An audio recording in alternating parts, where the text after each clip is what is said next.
Welcome to United Church of Christ Fort Lauderdale. Whoever you are and wherever you are in life's journey, you are welcome here in this place. It's a place where God is still speaking.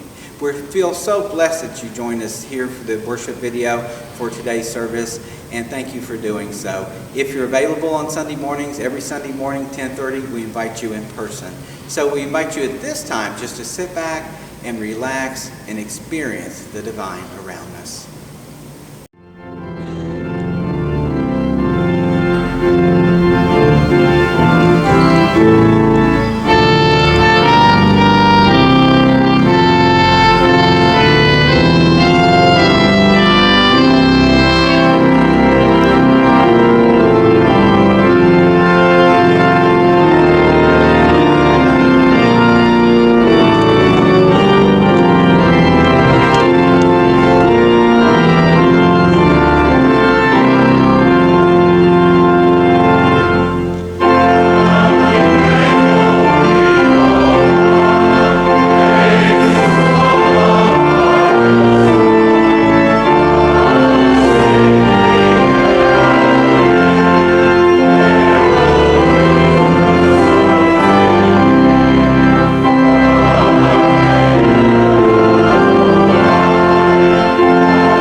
Save us, O God of our salvation, and gather and deliver us from among the nations, that we may give thanks to your holy name and praise your glory in praise.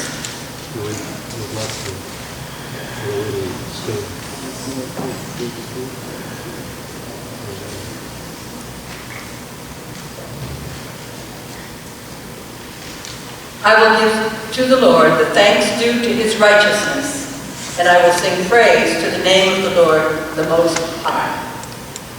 I will give thanks to the Lord with my whole heart. I will recount all your wonderful deeds.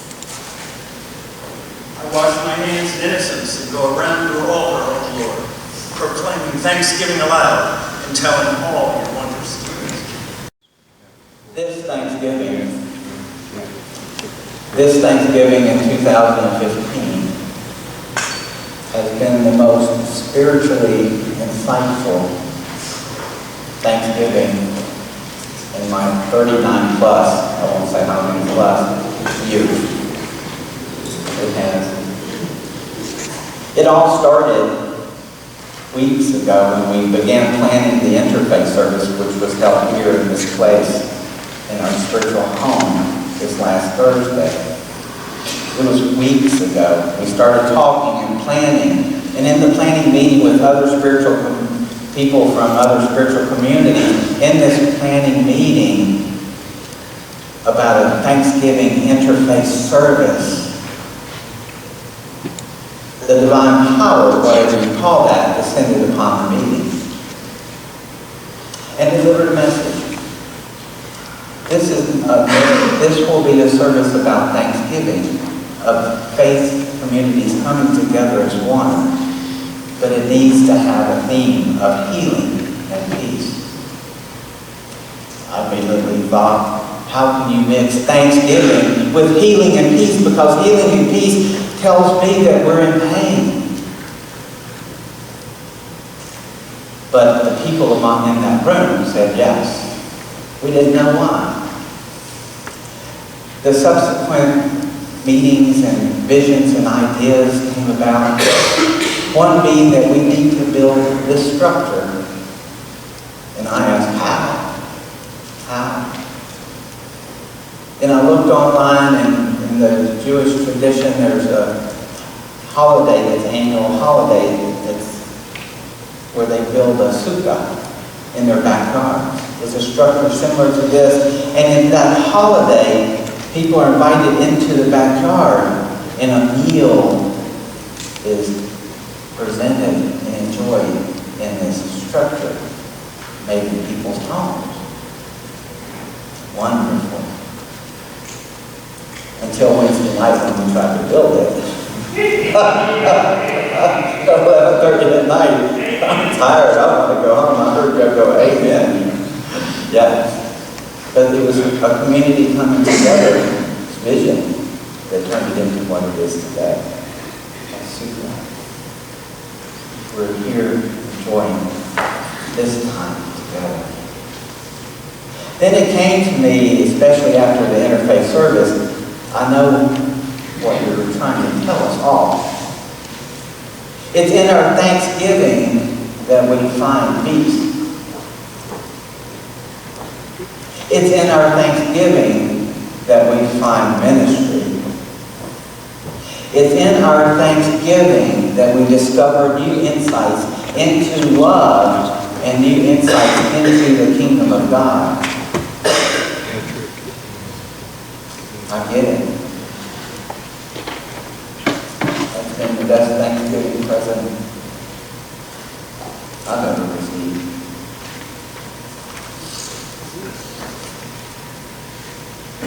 I will give thanks to the Lord with all of my heart. Not just part, it didn't say some of it. The verse in the red didn't say some, it said with all, a full commitment. I will recount all of your wonderful deeds. I will be thankful for the divine presence that's been all through my life, even in the challenging times. When I look back, I can see where that divine presence was there, even though it didn't feel like it at the time. But you know, one of my favorite things about Thanksgiving, of course, and you can tell it's a Thanksgiving meal. It's 4 days away. I'm already planning how many helpings of turkey and the cornbread dressing and the, well, not that red bean casserole. That's not good. Never did get that. Some people like me. But I've already had it planned out in my mind like many of you do. And when I grew up, it was my mom that would prepare that meal. My mom. And since she passed 20 years ago, there have been meals that have come close to that. My sister can get kind of close to that cornbread dressing, but it's not exactly. It just tells us how important it is, that authentic call with our divine. There are many things that come in our life that we may attempt to substitute in our relationship with the peace that we seek, but it's that divine power that will bring us the peace that Jesus Christ talks about, that peace which is beyond understanding, that peace which is not of this world, but that peace which exists in this world. So this morning during church, we're going to have a Thanksgiving meal. Are you ready? We don't have to wait 4 days. Barry, get out the pots and pans. We're going to make Thanksgiving dinner right now this morning. The first thing we're going to have is our turkey, the main course. The main course, the turkey, is the foundation to so many of us, other than vegetarians. And totally turkey, I'm sorry, I tried. But the turkey, this insight that's come in the last few weeks of insight into Thanksgiving, let me share with you. The turkey of my journey has been this interfaith story about how the sukkah came about, how about the prayer and healing. God knew weeks before Paris happened what we would need last Thursday night as a community, as a people. It was so prevalent in the theme of the interfaith service about that tragedy, that murder that happened. God knows our needs before we do. And that was very prevalent. And I don't care if you were Muslim, Hindu, Buddhist, Christian, Jewish, we all got it that night. And it was abundantly clear to all of us in this room. That was our turkey. Now the dressing happened last Thursday at the chapel service. We had our meal for the people who are homeless and hungry, and there were 125 meals in total or more served that day, 30-something volunteers. Our chapel service that we had before the meal was filled. There were people standing. There weren't enough seats in the room. Jim Sargent, who held our Bible school this morning, was preaching, and he preached. And I sat back there on the back row, and I'm taking notes as usual so I can share that on Sunday mornings, which I borrow from him. Thank you, Jim. And he usually tells me after church, didn't I hear that somewhere else before? But I'm sitting there taking notes, and all of a sudden one of our guests turns around to me. I wasn't even aware that I was in his eyesight, his line of vision. And he turns around to me and he takes a pen and he hands me a pen because I'm using the attendance card and a pencil that is worn down so much you can barely read what I was writing. He said, "This will help you." And then he looked at me, and it was as if Jesus looked at me sitting there right in front of me. I had never felt a stronger connection. And he said to me, "Isn't it wonderful that you inspire each other?" Wow.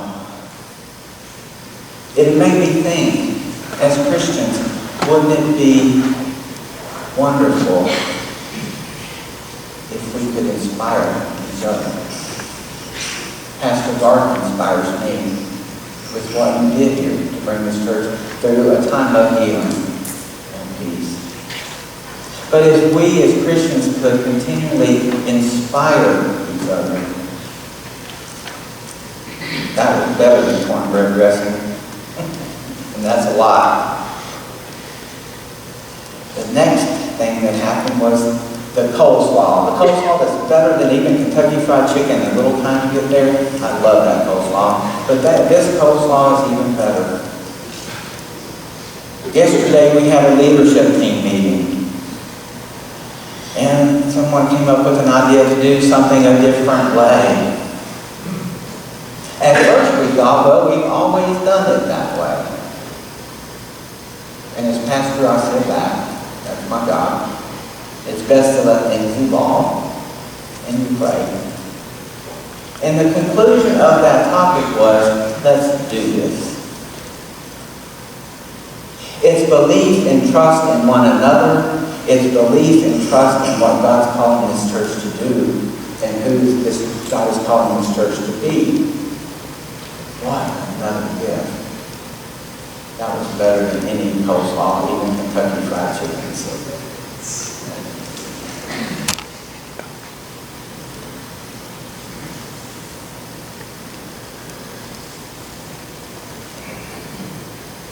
One another side dishes, which I love so much, happened when the Muslim speaker spoke here during the interfaith service. There were two people who actually approached me prior to the service and said, "Will Muslims be here, Pastor?" And I said, "Of course. When we say all are welcome here, we mean all are welcome here." Well, fortunately, the two people attended the service. The Muslim faith leader came up and he said, "I have a tough job tonight." And I thought, "You sure did, brother." And he told us, and we learned so much from him. He told us, and I'll never forget that. He said, ISIS and the people that murdered others, he says, they're not Muslims. A Muslim believes you love your neighbor. A Muslim believes you don't harm your neighbor. He taught us a lot Thursday night. He said you may call yourself a Muslim, but you're not a Muslim when you do acts like for that. Very grateful for that. The Hindu faith leader comes up, and he left some of the material from his faith tradition out in the narthex, and I took the page and I thought, let me look over this. I really don't know much about the Hindu faith. The man who spoke is a cardiac doctor from Miami. He's a heart doctor. He started his talk with, he says, I'm not a rabbi, I'm not a priest, I'm not this and that, but I'm here to relay a message tonight. And when he got done, I said, you're a heart doctor, and I believe we could use a lot more heart doctors like that. But what he believes, and the Hindu faith believes, while many people believe nonviolence pertains to just physical violence, it refers to not violating or hurting someone emotionally or spiritually. A person with love in their heart will never act just to hurt someone, will be guided by nothing else but that little voice which is from within. Sounds familiar to me. Somebody named Jesus tells us that too. What an incredible evening. If you would, Aaron, you can show the picture of the 10 people, 10 faith leaders from our community. Christian, Jewish, Buddhist, Muslim, Hindu, right there. We're in this house, in our shelter. I was speaking with the Hindu and the Muslim leaders after church, and they said, could we start some interfaith dialogue between the Christians and our youth? And I said, let me think about that for a while. Okay. Can we start Monday? That was wonderful. That was just incredible. But the apple pie, you know, at the end of the meal, I don't know if you like pumpkin pie, I'm not a fan. Pecan pie, oh, I'll travel across state with that. But the apple pie was what the Dalai Lama said this week. Because our service was about peace and understanding. And the Dalai Lama said, you can pray all you want, but if you don't take any action, it's not going to happen. Wow. I thought, oh no, he didn't say that. And I had to think about it. And he said, furthermore, peace begins within you. And once you find that peace, you share that peace with your faith community. And your faith community shares it with each other. And then your faith community shares it with the world. And that's a pretty good plan myself.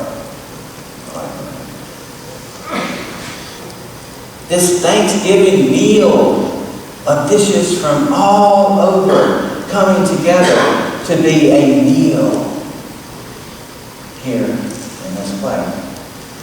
What a Thanksgiving like no other.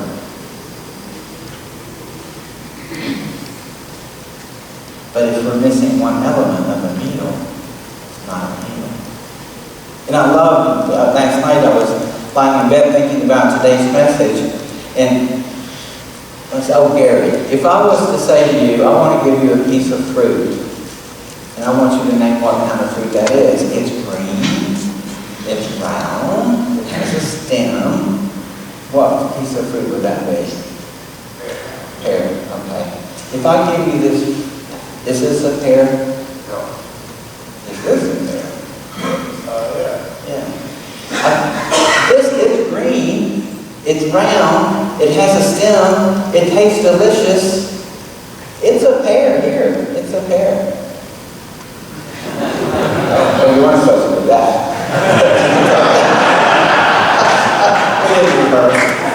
Thank you, Gary.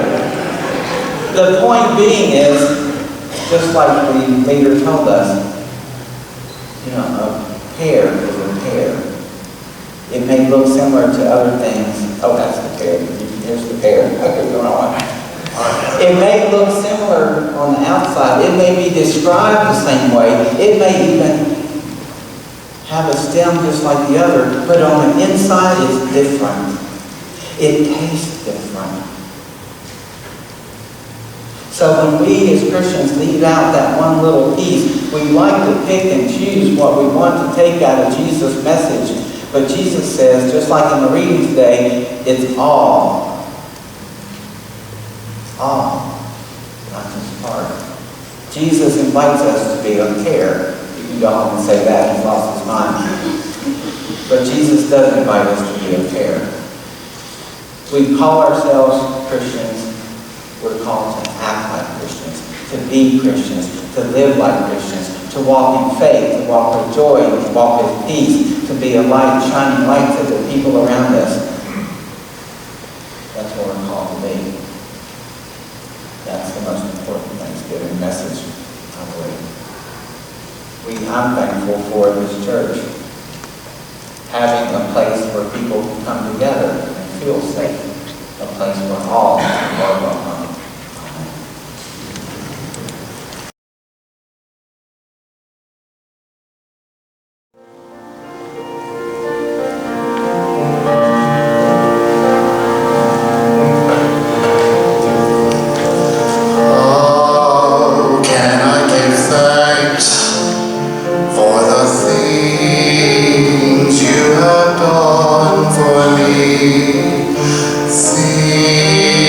So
Wow, I hope you were touched today by God's love and grace while viewing our worship service, and we hope to see you in person one day. We at the United Church of Christ, Fort Lauderdale, are an open and affirming church that believes in equality for all.